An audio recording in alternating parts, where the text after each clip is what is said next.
प्यारे देशवासियों, नमस्कार। 73वें गणतंत्र दिवस की पूर्व संध्या पर देश और विदेश में रहने वाले आप सभी भारत के लोगों को मेरी हार्दिक बधाई। हम सबको एक सूत्र में बांधने वाली भारतीयता के गौरव का यह उत्सव है। सन 1950 में आज ही के दिन हम सबकी इस गौरवशाली पहचान को औपचारिक स्वरूप प्राप्त हुआ था। उस दिन भारत विश्व के सबसे बड़े गणतंत्र के रूप में स्थापित हुआ और हम भारत के लोगों ने एक ऐसा संविधान लागू किया जो हमारी सामूहिक चेतना का जीवंत दस्तावेज है। हमारे विविधतापूर्ण और सफल लोकतंत्र की सराहना पूरी दुनिया में की जाती है। हर साल गणतंत्र दिवस के दिन हम अपने गतिशील लोकतंत्र तथा राष्ट्रीय एकता की भावना का उत्सव मनाते हैं। महामारी के कारण इस वर्ष के उत्सव में धूमधाम भले ही कुछ कम हो, परंतु हमारी भावना हमेशा की तरह सशक्त है। गणतंत्र दिवस का यह दिन उन महानायकों को याद करने का अवसर भी है जिन्होंने स्वराज के सपने को साकार करने के लिए अतुलनीय साहस का परिचय दिया तथा उसके लिए देशवासियों में संघर्ष करने का उत्साह जगाया। 2 दिन पहले 23 जनवरी को हम सभी देशवासियों ने जय हिंद का उद्घोष करने वाले नेताजी सुभाष चंद्र बोस की 125वीं जयंती पर उनका पूर्ण स्मरण किया है।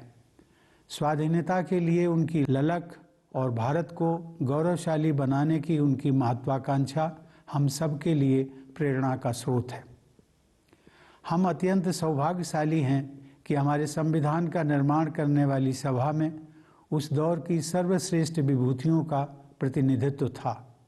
वे लोग हमारे महान स्वाधीनता संग्राम के प्रमुख ध्वजवाहक थे। लंबे अंतराल के बाद भारत की राष्ट्रीय चेतना का पुनर्जागरण हो रहा था। इस प्रकार वे असाधारण महिलाएं और पुरुष एक नई जागृति के अग्रदूत की भूमिका निभा रहे थे। उन्होंने संविधान के प्रारूप के प्रत्येक अनुच्छेद, वाक्य और शब्द पर सामान्य जनमानस के हित में विस्तृत चर्चा की। वह विचार मंथन लगभग 3 वर्ष तक चला। अंततः डॉक्टर बाबा साहेब आम्बेडकर ने प्रारूप समिति के अध्यक्ष की हैसियत से संविधान को आधिकारिक स्वरूप प्रदान किया और वह हमारा आधारभूत ग्रंथ बन गया। यद्यपि हमारे संविधान का कलेवर विस्तृत है, क्योंकि उसमें राज्य के कामकाज की व्यवस्था का भी विवरण है, लेकिन संविधान की संक्षिप्त प्रस्तावना में लोकतंत्र, न्याय, स्वतंत्रता, समानता और बंधुत्व के मार्गदर्शक सिद्धांत सारगर्भित रूप से उल्लिखित हैं। इन आदर्शों से उस ठोस आधारशिला का निर्माण हुआ है जिस पर हमारा भव्य गणतंत्र मजबूती से खड़ा है। इन्हीं जीवन मूल्यों में हमारी सामूहिक विरासत भी परिलक्षित होती है। इन जीवन मूल्यों को मूल अधिकारों तथा नागरिकों के मूल कर्तव्यों के रूप में हमारे संविधान द्वारा बुनियादी महत्व प्रदान किया गया है। अधिकार और कर्तव्य एक ही सिक्के के 2 पहलू हैं। संविधान में उल्लिखित मूल कर्तव्यों का नागरिकों द्वारा पालन करने से मूल अधिकारों के लिए समुचित वातावरण बनता है। आह्वान किए जाने पर राष्ट्र की सेवा करने के मूल कर्तव्य को निभाते हुए हमारे करोड़ों देशवासियों ने स्वच्छता अभियान से लेकर कोविड टीकाकरण अभियान को जन आंदोलन का रूप दिया है। ऐसे अभियानों की सफलता का बहुत बड़ा श्रेय हमारे कर्तव्यपरायण नागरिकों को जाता है। मुझे विश्वास है कि हमारे देशवासी इसी कर्तव्य निष्ठा के साथ राष्ट्र हित के अभियानों को अपनी सक्रिय भागीदारी से मजबूत बनाते रहेंगे। प्यारे देशवासियों, भारत का संविधान 26 नवंबर 1949 को संविधान सभा द्वारा अंगीकृत, अधिनियमित और आत्मार्पित किया गया। उस दिन को हम संविधान दिवस के रूप में मनाते हैं। उसके 2 महीने बाद 26 जनवरी 1950 से हमारा संविधान पूर्णतः प्रभावी हुआ। ऐसा सन 1930 के उस दिन को यादगार बनाने के लिए किया गया था जिस दिन भारतवासियों ने पूरी आज़ादी हासिल करने का संकल्प लिया था। सन 1930 से 1947 तक हर साल 26 जनवरी को पूर्ण स्वराज दिवस के रूप में मनाया जाता था। अतः यह तय किया गया कि उसी दिन से संविधान को पूर्णतः प्रभावी बनाया जाए। सन 1930 में महात्मा गांधी ने देशवासियों को पूर्ण स्वराज दिवस मनाने का तरीका समझाया था। उन्होंने कहा था, चूँकि हम अपने ध्येय को अहिंसात्मक और सच्चे उपायों से ही प्राप्त करना चाहते हैं और यह काम हम केवल आत्मशुद्धि के द्वारा ही कर सकते हैं, इसलिए हमें चाहिए कि उस दिन हम अपना सारा समय यथाशक्ति कोई रचनात्मक कार्य करने में बिताएं। यथाशक्ति रचनात्मक कार्य करने का गांधी जी का यह उपदेश सदैव प्रासंगिक रहेगा। उनकी इच्छा के अनुसार गणतंत्र दिवस का उत्सव मनाने के दिन और उसके बाद भी हम सब की सोच और कार्यों में रचनात्मकता होनी चाहिए। गांधी जी चाहते थे कि हम अपने भीतर झांक कर देखें, आत्मनिरीक्षण करें और बेहतर इंसान बनने का प्रयास करें और उसके बाद बाहर भी देखें, लोगों के साथ सहयोग करें और एक बेहतर भारत तथा बेहतर विश्व के निर्माण में अपना योगदान करें। प्यारे देशवासियों, मानव समुदाय को एक दूसरे की सहायता की इतनी ज़रूरत कभी नहीं पड़ी थी जितनी कि आज है। अब 2 साल से भी अधिक समय बीत गया है, लेकिन मानवता का कोरोना वायरस के विरुद्ध संघर्ष अभी भी जारी है। इस महामारी में हजारों लोगों को जान से हाथ धोना पड़ा है। पूरे विश्व की अर्थव्यवस्था पर आघात हुआ है। विश्व समुदाय को अभूतपूर्व विपदा का सामना करना पड़ा है। नित नए रूपों में यह वायरस नए संकट प्रस्तुत करता रहा है। यह स्थिति मानव जाति के लिए एक असाधारण चुनौती बनी हुई है। महामारी का सामना करना भारत में अपेक्षाकृत अधिक कठिन होना ही था।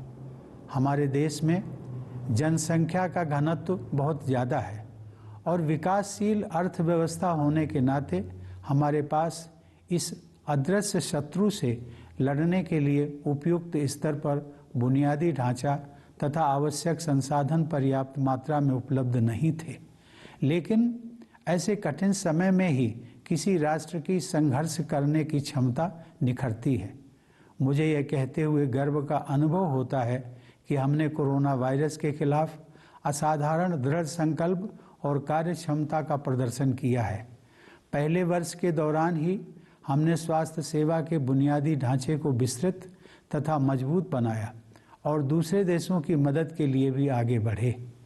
दूसरे वर्ष तक हमने स्वदेशी टीके विकसित कर लिए और विश्व इतिहास में सबसे बड़ा टीकाकरण अभियान शुरू कर दिया। यह अभियान तेज गति से आगे बढ़ रहा है। हमने अनेक देशों को वैक्सीन तथा चिकित्सा संबंधी अन्य सुविधाएं प्रदान कराई हैं।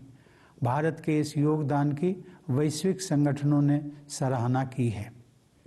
दुर्भाग्य से संकट की स्थितियां आती रही हैं क्योंकि वायरस अपने बदलते स्वरूपों में वापसी करता रहा है।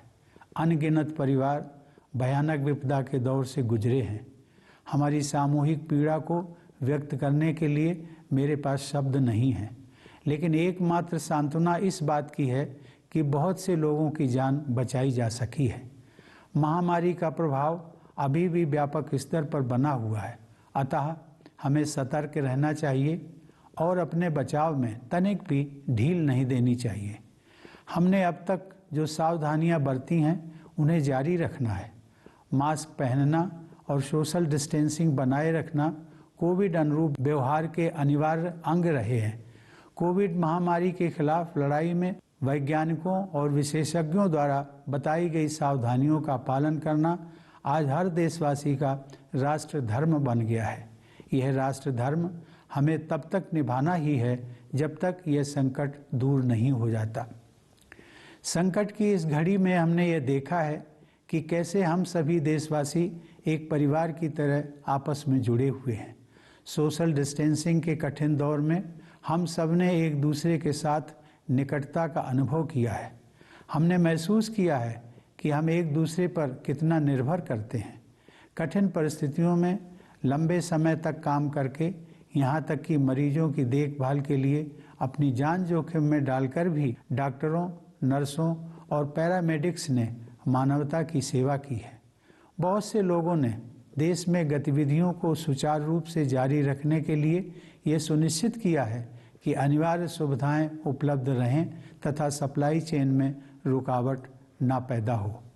केंद्र और राज्य स्तर पर जन सेवकों, नीति निर्माताओं, प्रशासकों और अन्य लोगों ने समयानुसार कदम उठाए हैं। इन प्रयासों के बल पर हमारी अर्थव्यवस्था ने फिर से गति पकड़ ली है।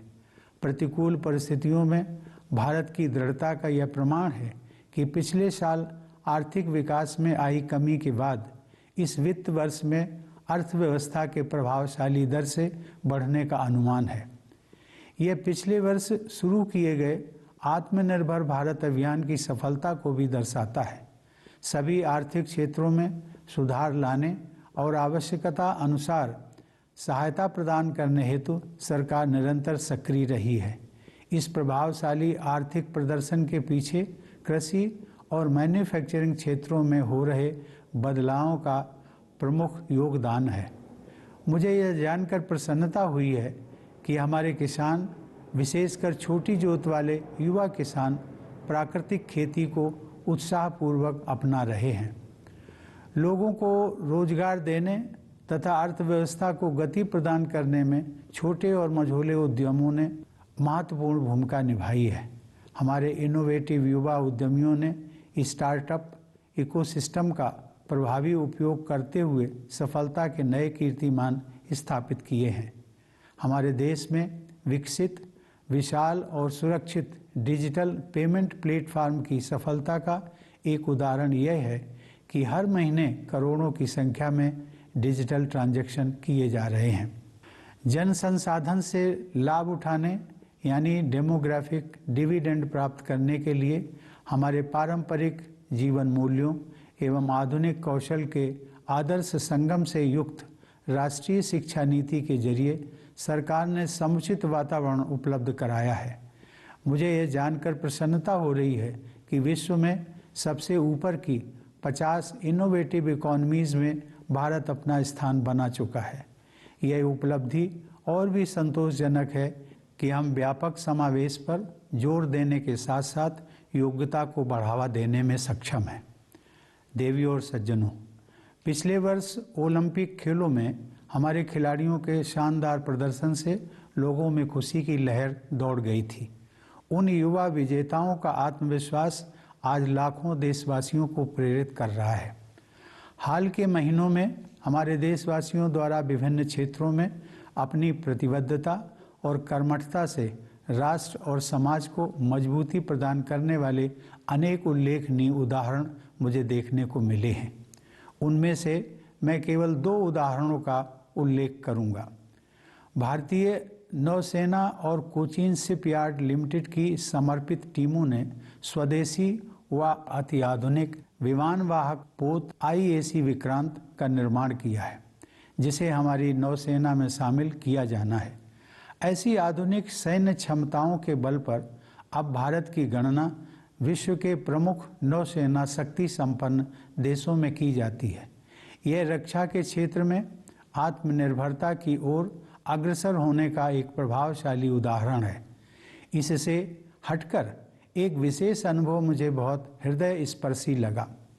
हरियाणा के भिवानी जिले के सुई नामक गांव में उस गांव से निकले कुछ प्रबुद्ध नागरिकों ने संवेदनशीलता और कर्मठता का परिचय देते हुए स्वप्रेरित आदर्श ग्राम योजना के तहत अपने गांव का कायाकल्प कर दिया है। अपने गांव यानी अपनी मातृभूमि के प्रति लगाव और कृतज्ञता का यह एक अनुकरणीय उदाहरण है। कृतज्ञ लोगों के हृदय में अपनी जन्मभूमि के प्रति आजीवन ममता और श्रद्धा बनी रहती है। ऐसे उदाहरण से मेरा यह विश्वास दृढ़ होता है कि एक नया भारत उभर रहा है, सशक्त भारत और संवेदनशील भारत।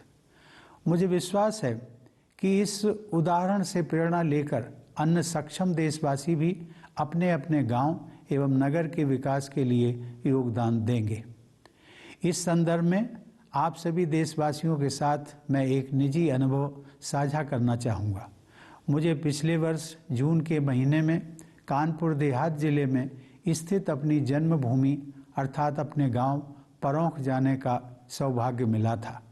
वहां पहुंचकर अपने आप ही मुझमें अपने गांव की माटी को माथे पर लगाने की भावना जाग उठी, क्योंकि मेरी मान्यता है कि अपने गांव की धरती के आशीर्वाद के बल पर ही मैं राष्ट्रपति भवन तक पहुंच सका हूं।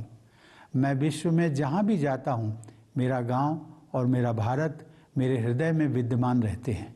भारत के जो लोग अपने परिश्रम और प्रतिभा से जीवन की दौड़ में आगे निकल सके हैं, उनसे मेरा अनुरोध है कि अपनी जड़ों को, अपने गांव, कस्बे, शहर को और अपनी माटी को हमेशा याद रखिए।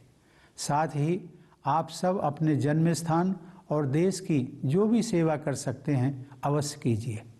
भारत के सभी सफल व्यक्ति यदि अपने अपने जन्म स्थान के विकास के लिए निष्ठापूर्वक कार्य करें तो स्थानीय विकास के आधार पर पूरा देश विकसित हो जाएगा। प्यारे देशवासियों, आज हमारे सैनिक और सुरक्षाकर्मी देश अभिमान की विरासत को आगे बढ़ा रहे हैं। हिमालय की असहनीय ठंड में और रेगिस्तान की भीषण गर्मी में अपने परिवार से दूर वे मातृभूमि की रक्षा में तत्पर रहते हैं। हमारे सशस्त्र बल तथा पुलिसकर्मी देश की सीमाओं की रक्षा करने तथा आंतरिक व्यवस्था बनाए रखने के लिए रात दिन चौकसी रखते हैं, ताकि अन्य सभी देशवासी चैन की नींद सो सकें। जब कभी किसी वीर सैनिक का निधन होता है तो सारा देश शोक संतप्त हो जाता है। पिछले महीने एक दुर्घटना में देश के सबसे बहादुर कमांडरों में से एक जनरल बिपिन रावत, उनकी धर्मपत्नी तथा अनेक वीर योद्धाओं को हमने खो दिया। इस हादसे से सभी देशवासियों को गहरा दुख पहुंचा। देवी और सज्जनों, देश प्रेम की भावना देशवासियों की कर्तव्य निष्ठा को और मजबूत बनाती है। चाहे आप डॉक्टर हों या वकील, दुकानदार हों या ऑफिस वर्कर, सफाई कर्मचारी हों या मजदूर, अपने कर्तव्य का निर्वहन निष्ठा व कुशलता से करना देश के लिए आपका प्राथमिक और सबसे महत्वपूर्ण योगदान है। सशस्त्र बलों के सर्वोच्च कमांडर के रूप में मुझे यह उल्लेख करते हुए प्रसन्नता हो रही है कि यह वर्ष सशस्त्र बलों में महिला सशक्तिकरण की दृष्टि से विशेष महत्वपूर्ण रहा है। हमारी बेटियों ने परंपरागत सीमाओं को पार किया है और अब नए क्षेत्रों में महिला अधिकारियों के लिए स्थायी कमीशन की सुविधा आरंभ हो गई है। साथ ही सैनिक स्कूलों तथा सुप्रतिष्ठित नेशनल डिफेंस एकेडमी से महिलाओं के आने का मार्ग प्रशस्त होने से सेनाओं की टैलेंट पाइपलाइन तो समृद्ध होगी ही, हमारे सशस्त्र बलों को बेहतर जेंडर बैलेंस का लाभ भी मिलेगा। मुझे विश्वास है कि भविष्य की चुनौतियों का सामना करने के लिए भारत आज बेहतर स्थिति में है। 21वीं सदी को जलवायु परिवर्तन के युग के रूप में देखा जा रहा है और भारत ने अक्षय ऊर्जा के लिए अपने साहसिक और महत्वाकांक्षी लक्ष्यों के साथ विश्व मंच पर नेतृत्व की स्थिति बनाई है। निजी स्तर पर हम में से प्रत्येक व्यक्ति गांधी जी की सलाह के अनुरूप अपने आसपास के परिवेश को सुधारने में अपना योगदान कर सकता है। भारत ने सदैव समस्त विश्व को एक परिवार ही समझा है। मुझे विश्वास है कि विश्व बंधुत्व की इसी भावना के साथ हमारा देश और समस्त विश्व समुदाय और भी अधिक समरस तथा समृद्ध भविष्य की ओर आगे बढ़ेंगे। प्यारे देशवासियों, इस वर्ष जब हमारे देश की आज़ादी के 75 साल पूरे होंगे, तब हम अपने राष्ट्रीय इतिहास का एक महत्वपूर्ण पड़ाव पार करेंगे। इस अवसर को हम आज़ादी का अमृत महोत्सव के रूप में मना रहे हैं। मुझे यह जानकर प्रसन्नता हो रही है कि बड़े पैमाने पर हमारे देशवासी, विशेषकर हमारे युवा, इस ऐतिहासिक आयोजन में उत्साहपूर्वक भाग ले रहे हैं। यह न केवल अगली पीढ़ी के लिए बल्कि हम सभी के लिए अपने अतीत के साथ पुनः जुड़ने का एक शानदार अवसर है। हमारा स्वतंत्रता संग्राम हमारी गौरवशाली ऐतिहासिक यात्रा का एक प्रेरक अध्याय था। स्वाधीनता का यह 75वां वर्ष उन जीवन मूल्यों को पुनः जागृत करने का समय है जिनसे हमारे महान राष्ट्रीय आंदोलन को प्रेरणा मिली थी। हमारी स्वाधीनता के लिए अनेक वीरांगनाओं और सपूतों ने अपने प्राण न्यौछावर किए हैं। स्वाधीनता दिवस तथा गणतंत्र दिवस के राष्ट्रीय पर्व न जाने कितनी कठोर यातनाओं एवं बलिदानों के पश्चात नसीब हुए हैं। आइए गणतंत्र दिवस के अवसर पर हम सब श्रद्धापूर्वक उन अमर बलिदानियों का भी स्मरण करें। प्यारे देशवासियों, हमारी सभ्यता प्राचीन है, परंतु हमारा यह गणतंत्र नवीन है। राष्ट्र निर्माण हमारे लिए निरंतर चलने वाला एक अभियान है। जैसा एक परिवार में होता है, वैसे ही एक राष्ट्र में भी होता है कि एक पीढ़ी अगली पीढ़ी का बेहतर भविष्य सुनिश्चित करने के लिए कड़ी मेहनत करती है। जब हमने आज़ादी हासिल की थी, उस समय तक औपनिवेशिक शासन के शोषण ने हमें घोर गरीबी की स्थिति में डाल दिया था, लेकिन उसके बाद के 75 वर्षों में हमने प्रभावशाली प्रगति की है। अब युवा पीढ़ी के स्वागत में अवसरों के नए द्वार खुल रहे हैं। हमारे युवाओं ने इन अवसरों का लाभ उठाते हुए सफलता के नए प्रतिमान स्थापित किए हैं। मुझे विश्वास है कि इसी ऊर्जा, आत्मविश्वास और उद्यमशीलता के साथ हमारा देश प्रगति पथ पर आगे बढ़ता रहेगा तथा अपनी क्षमताओं के अनुरूप विश्व समुदाय में अपना अग्रणी स्थान अवश्य प्राप्त करेगा। मैं आप सभी को पुनः गणतंत्र दिवस की हार्दिक शुभकामनाएं देता हूं। धन्यवाद। जय हिंद।